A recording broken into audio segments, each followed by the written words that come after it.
Chosen ones, there comes a moment in time when the heavens lean closer, when eternity itself pauses to witness a soul stepping into alignment with destiny. Today was such a day.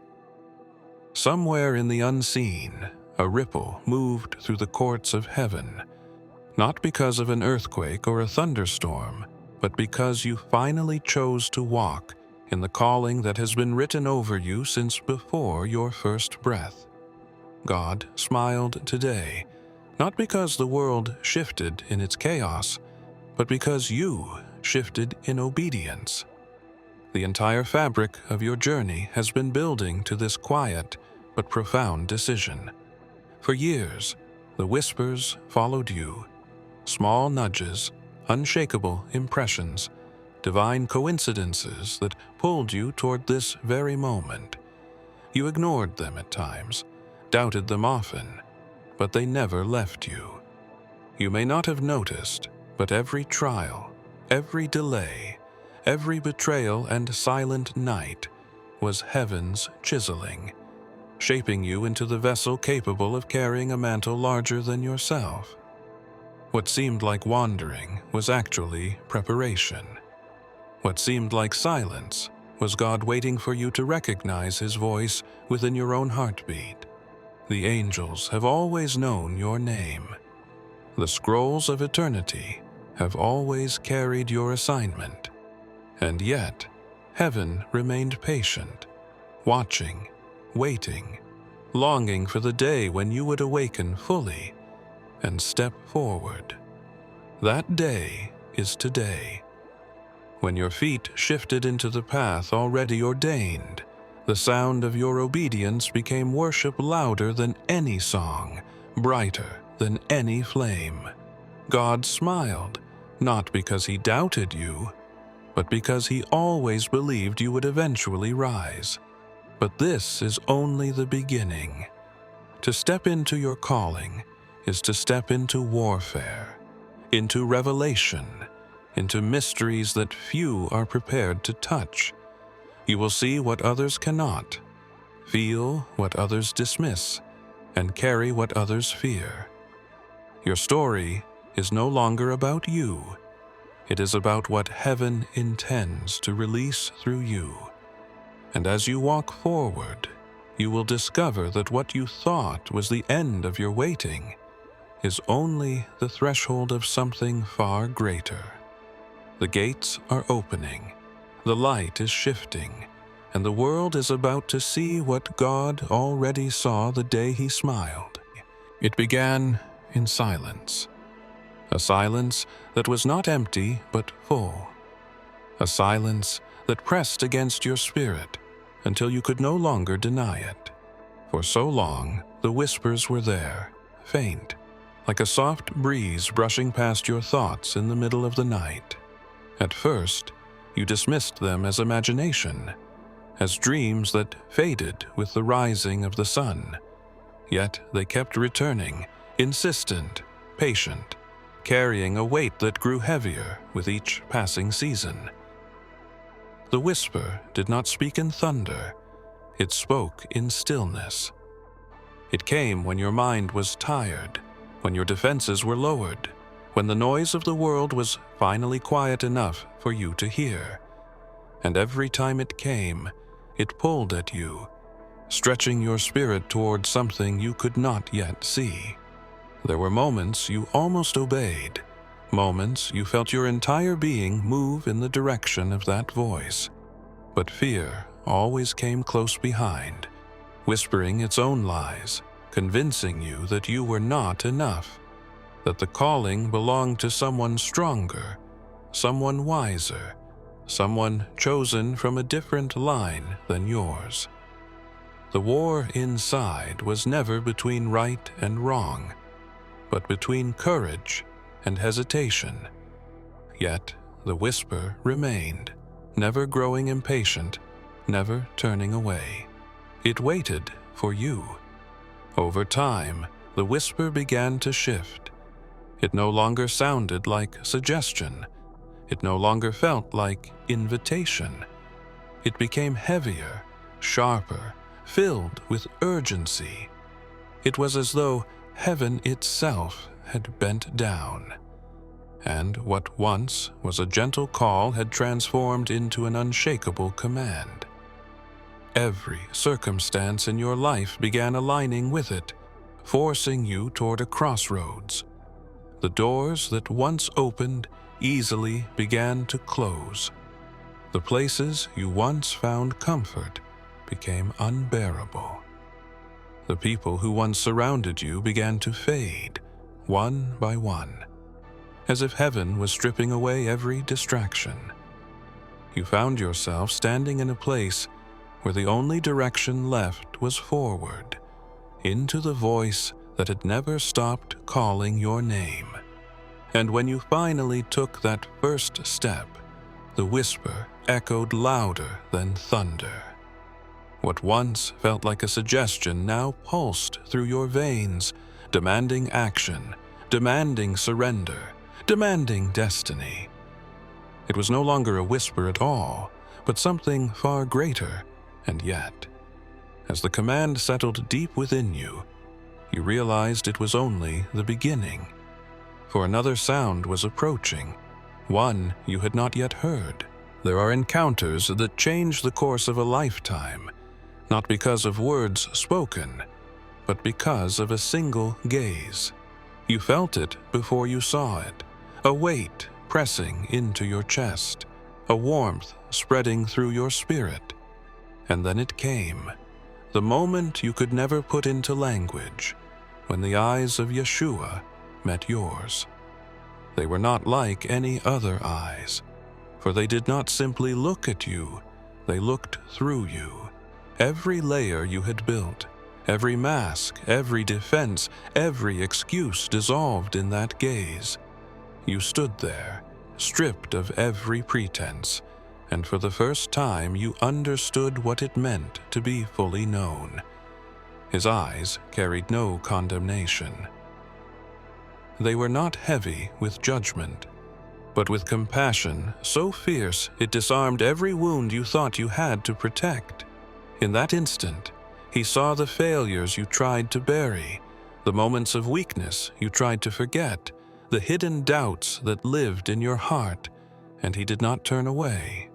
His gaze held you steady, as if to say, "I have seen it all, and still I choose you." And in that look, there was no room left for shame. Time seemed to bend in that moment. You felt as if eternity had folded in on itself, pulling the past, present, and future together in a single breath. You realized he had been there all along, his eyes watching you in the shadows, in the storms, in the secret nights where you thought no one noticed your tears. That gaze was not new, only now you were aware of it. It had been waiting, patient and unwavering, until the moment you were ready to meet it.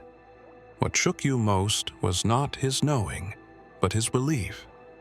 His eyes carried an unspoken truth, that you were capable of carrying the weight he was placing on you. Where you doubted, he affirmed. Where you trembled, he steadied. The world may have overlooked you, dismissed you, or counted you out, but Yeshua's eyes told a different story. They told you that heaven had already decided, that the choice was already sealed. And yet, as his gaze released you, you sensed something stirring beyond the moment, as if his eyes had only revealed the first layer of a far greater unveiling still to come. It stood before you, silent and immense, a structure that did not belong to this world yet demanded your attention, as if it had always been waiting for you. The gate shimmered with a light that was not of the sun, a glow that seemed to breathe with every heartbeat of creation. Its frame was carved with symbols older than language, patterns that felt familiar even though you had never studied them, as if your spirit recognized a script written long before your birth. You felt the pull, a drawing deep inside your chest telling you this was not just a doorway, but a decision. There was no handle, no lock, nothing the human hand could manipulate. The gate did not respond to strength or cleverness, only to alignment. You realized quickly it would open not to effort, but to obedience. Each step you took closer felt heavier, as though the weight of eternity pressed down on your shoulders. Memories rose to the surface, moments of hesitation, failures that still haunted you, fears that clung to your steps. And with every hesitation, the light of the gate flickered, as if it reflected the state of your heart. You reached out, not with your hand, but with your spirit, and the gate responded. The air grew thick, charged with a presence that was both terrifying and comforting. The sound of silence deepened until it roared louder than thunder. You understood then why it was said this gate opened only once. It was not because it could not be opened again, but because the moment of decision would never return in the same way. To pass through required surrender, and surrender could not be rehearsed. The closer you came, the more the world behind you blurred. Familiar voices seemed distant, the weight of old identities dissolving like mist.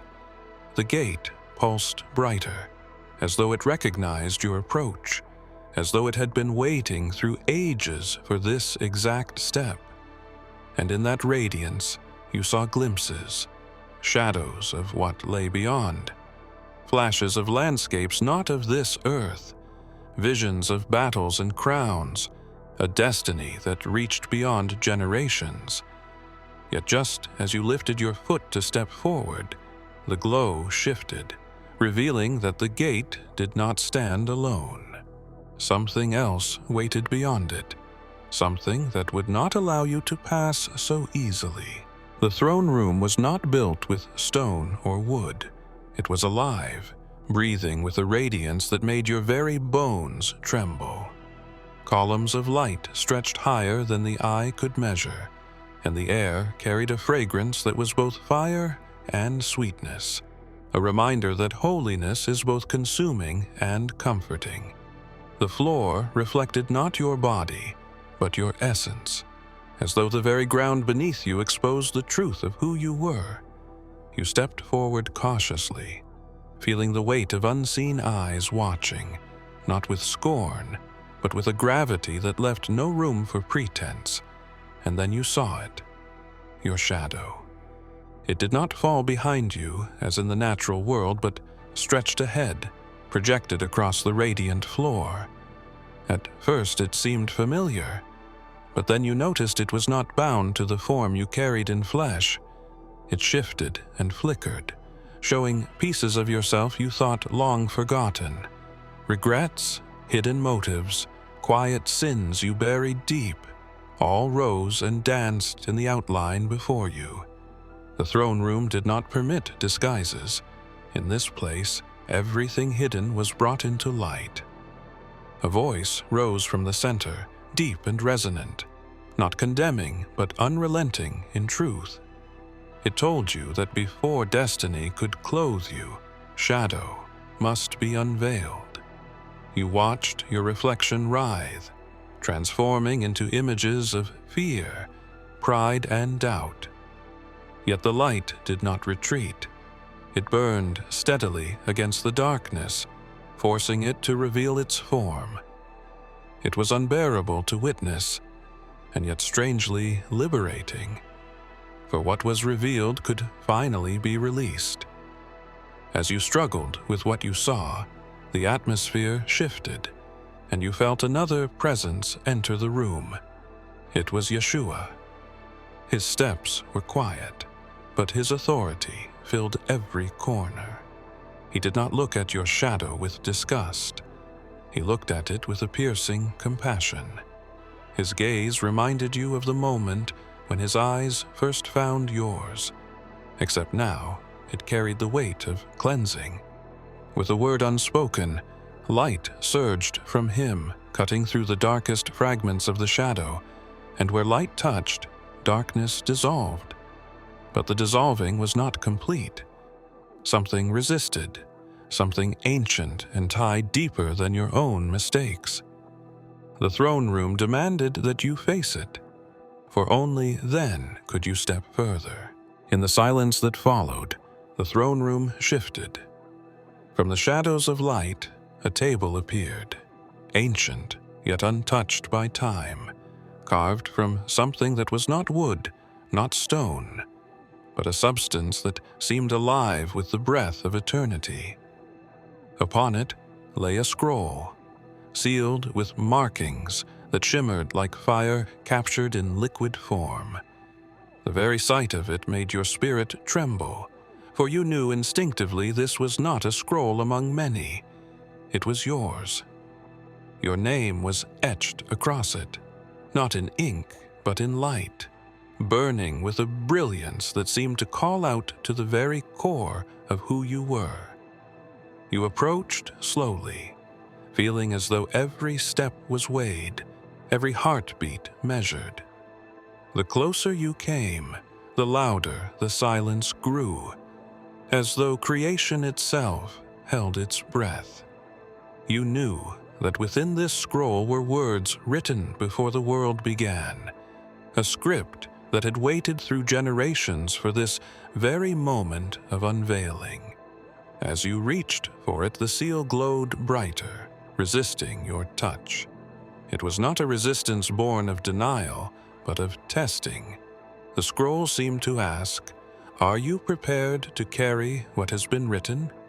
Are you willing to bear the weight of your own name when heaven has defined it?" The light around the seal pulsed with questions you could not answer with your mouth, only with your spirit. You closed your eyes and surrendered, not in defeat, but in recognition that destiny is never earned, only received. And at that surrender, the seal broke, releasing a sound like thunder mingled with song. The scroll unrolled on its own, letters of fire dancing across its surface. They moved and breathed as if alive, telling your story, not only of who you had been, but of who you were destined to become. It spoke of places you had never seen, people you had yet to encounter, battles not yet fought, victories not yet sung. But at the very end of the scroll, the letters blurred, fading into a veil of light you could not read. It was as if the story stopped abruptly, withholding the final chapters. You realized the scroll was not yet complete, for it required your next steps to be written. And just as you leaned in closer, the light around the scroll began to shift, revealing something hidden beneath it, waiting to be uncovered. The hidden object beneath the scroll dissolved into light, and suddenly, the throne room itself began to tremble. It was not the trembling of destruction, but of revelation, as if the foundations of creation were vibrating to make way for something greater. The sound rose, deep and uncontainable, like mountains splitting apart, like oceans colliding in their fury, and yet, within that roar, you heard a voice. It was not many voices but one, not thunder without aim, but a single word spoken with eternal authority. The voice shook the earth within you. Every part of your being felt it, bones rattling, spirit quaking, every secret chamber of your heart laid bare under its vibration. And yet, though it carried the weight of storms, it did not crush you.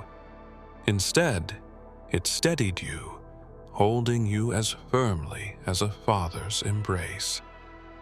You realized the paradox in that moment. The same sound that could shatter kingdoms was also the same that could calm your soul with a single breath. The words were not entirely human, yet somehow you understood them. They spoke of peace, but not the fragile peace of men that breaks under pressure. This was a peace that existed before war, a peace that ruled before conflict, a peace that was not absence of noise, but dominion over chaos. The voice declared that you had been chosen not because of your strength, but because peace itself desired to dwell within you. It was not a call to escape battle, but to walk into it with an authority that war could not defeat. As the sound moved through you, your fears melted, not because they vanished, but because they no longer had power. The voice filled the gaps they once occupied.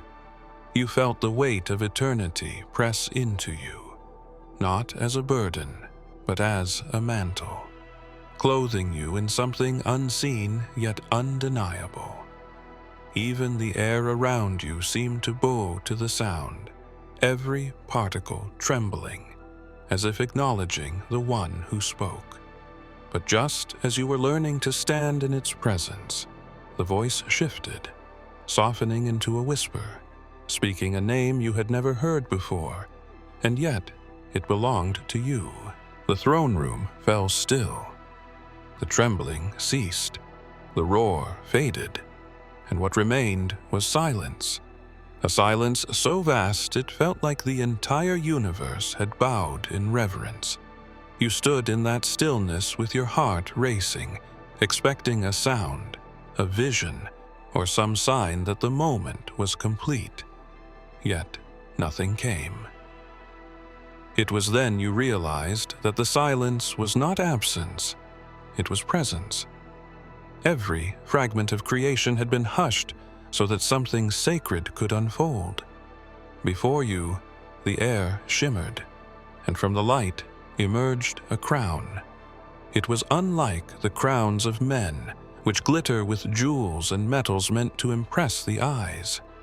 This one radiated purity, woven with threads of light that seemed alive, pulsing as though carrying the heartbeat of heaven. It hovered, waiting, and you felt the weight of its purpose even before it touched your head.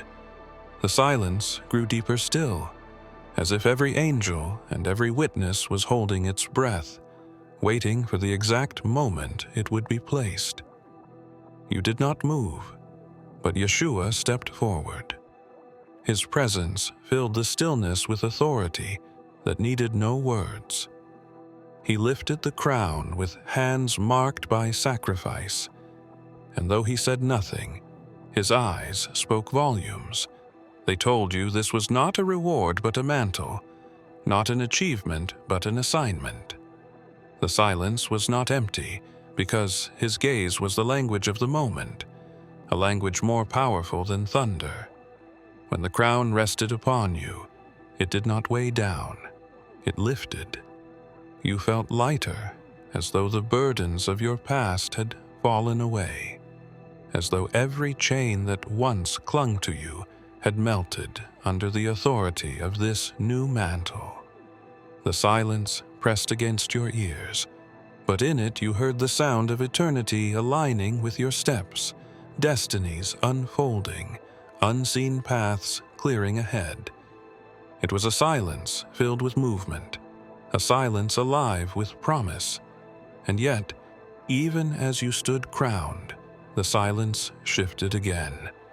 This time it carried an edge, as though something hidden had taken notice of your coronation, something watching from the shadows that did not bow to the light. The silence broke, not with sound, but with fire. From the center of the throne room, a flame appeared, suspended in the air, burning with colors that no earthly fire had ever known. It did not consume the space, yet it radiated with a power that demanded reverence. Shades of gold, crimson, and deep sapphire wove together within its core, and every flicker seemed to release a fragrance of holiness, a reminder that this fire was alive. It was not for destruction, but for purification. You felt the heat before you moved closer. It pressed against your skin, searing not the flesh, but the layers of your spirit, reaching places untouched by human hands. There was no hiding from it. The fire sought every part of you, both the surrendered and the unsurrendered. Fear whispered that to step closer meant being undone, but something deeper urged you on. It was then you saw him. Yeshua stood before the flame, his hand extended toward it, not to shield you from it, but to draw you through it. The sight startled you. His hand rested in the heart of the flame, unburned, unshaken, steady as eternity itself. The fire bent around him, as though it recognized its master, as though every spark bowed to the scars upon his hand. He turned his gaze toward you, and with that single look you understood. This flame was not meant to destroy you. It was meant to mark you. When you stepped closer, the fire reached out like living water, wrapping around you in waves. It burned, but the burn released rather than consumed. Memories that clung to you, wounds buried too deep for words, chains forged in years of silence, all of them cracked under the heat. You felt yourself becoming lighter, freer, yet also stronger. The flame etched something unseen into you, a seal only heaven could recognize. Yeshua's hand remained upon the fire as he guided you, ensuring that nothing within it would devour you, only refine you. And when the last wave of flame passed, you opened your eyes to find the throne room no longer the same. Shadows stirred at the edges, as though something that despised the flame had now awakened. The fire had refined you, the crown had rested upon your head, and yet the throne room did not release you. Instead, the ground beneath your feet shifted, and you found yourself standing in a vast expanse that seemed to stretch beyond sight. It was not empty, though no form could be seen. It felt like a proving ground, a place where the unseen realms measured the truth of what you had become. The silence that filled the air was heavier than the flame, sharper than the shadow, as though every eye in heaven and earth waited to see if you would endure. You sensed this was no ordinary test.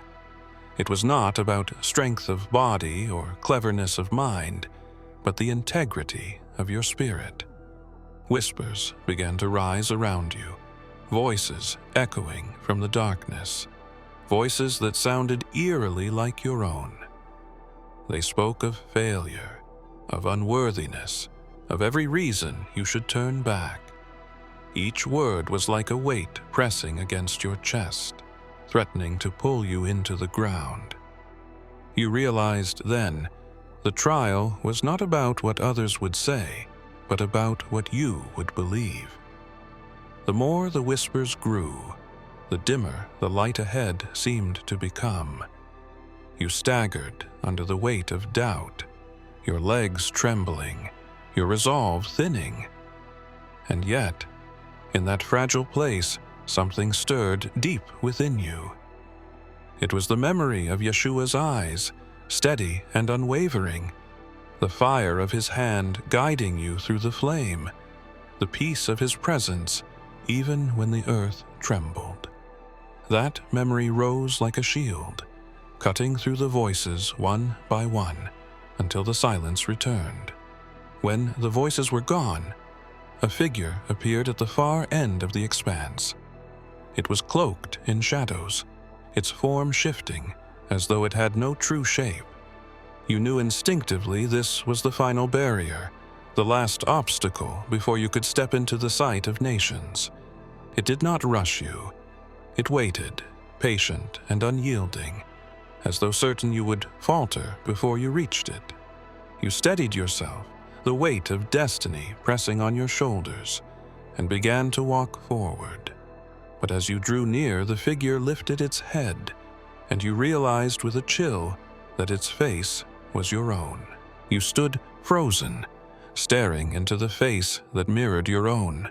Every weakness, every fear, every secret hesitation was etched upon its features, twisted into a version of you that carried all the weight of what you had left behind. It moved as you moved, shadowing your steps, as though daring you to deny what it represented. For a moment you wavered, wondering if this reflection was stronger, more relentless, more real than the version you had become. The air grew thick, and the silence of the proving ground threatened to break you. But then, from beyond the shadow, a light began to rise. It was not sudden, not violent, but gentle, like the dawn pressing against the night. The reflection snarled, shrinking back as though it feared the glow. And in that light, you saw it, the throne, high and radiant, and upon it the presence of the Eternal. His gaze was not veiled, his majesty not hidden, and you felt every part of your being bow without command. It was then that you saw it, the unthinkable, the moment creation itself seemed to lean closer. God smiled. It was not the smile of indulgence or pity, but the smile of recognition, the smile of a father seeing his child finally walk in the fullness of their name. That single expression shattered the weight of the shadow, dissolving it into nothingness. Where doubt had screamed, silence reigned. Where fear had lived, freedom now took its place. The smile reached deeper than words could ever go. It told you that the scroll written in light was not a promise delayed, but a destiny unfolding now. It told you that the fire, the crown, the test had all been necessary, not to prove your worth, but to reveal it. And in that smile, you understood that heaven was not waiting for you to become something. It had always known who you were. Yet, as the smile settled into your spirit, the throne room began to fade. The light dimmed, not from absence, but from transition, as though you were being drawn out of eternity and back into the world of men. And you knew, as the glow receded, that the nations were waiting for the one God had smiled upon. If you have come this far, it is crucial that you watch this next video here. But be warned, it is not for the faint of heart, for only the true chosen ones can handle this video. If you would like to also donate to help keep the channel going, our Buy Me a Coffee link will be in the description.